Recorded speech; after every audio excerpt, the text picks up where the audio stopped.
Hello, good evening. Ed McCurvey. Not too many people here tonight.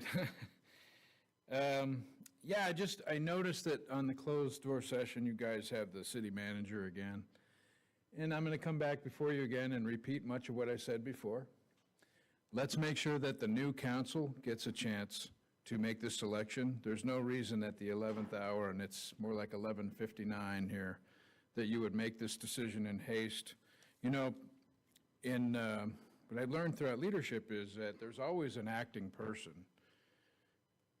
When our city manager is not available, there's an acting city manager, and there's even a second level. So we can operate our city for a period of time without a city manager, and it's no problem. We need to make sure that in all the rhetoric, and I spew a lot of this rhetoric from the audience too, about unity and leadership and how we run our city and how we have a peaceful transfer of power and we don't be political. This decision to try to put a city manager in is a real serious decision that the new council needs to make. And it's important to respect the new council just as it is to respect the old council, to come before you and say, please, do the right thing. Let the new council make this decision. It's not difficult.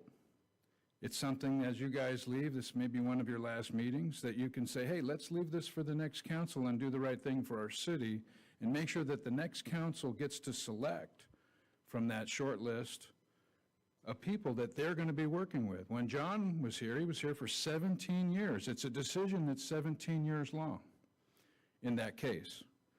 It's a big decision, and there's only 2 positions that the city hires, and that's one of the most important decisions of the selections of the 2.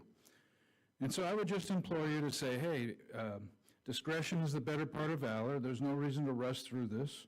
Let the new council make this decision.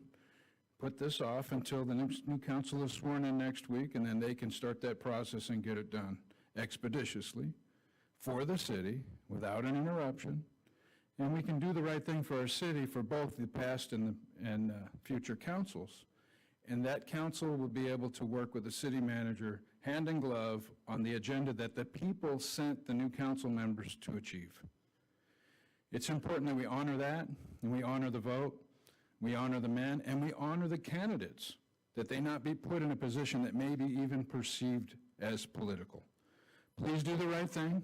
I come before you again to say what I've said the last few meetings, and I would just appreciate it if you guys could consider that again, because it's still on the agenda and it's still moving, and I want to make sure that I say my piece and get on the record. Thank you. Thank you, Mr. McCurvey. Is there anyone else?